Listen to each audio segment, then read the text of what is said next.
I bought this microwave back in November 2018, and I've had a few issues with it. So the most critical issue is that the microwave has actually stopped working.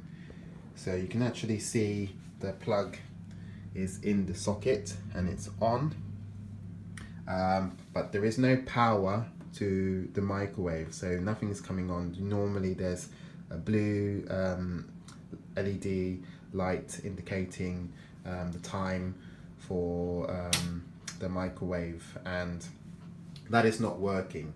And I've had a few issues prior to the microwave stop working with the light flickering inside the microwave. We've also had a crack which suddenly just appeared one day, and in addition to that, we've had an issue with the fan not working or making strange noises. So all in all, I'm not entirely happy with this product, and I do not recommend this product at all.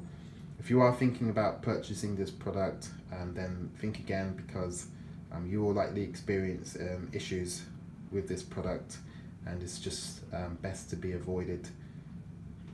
Thank you.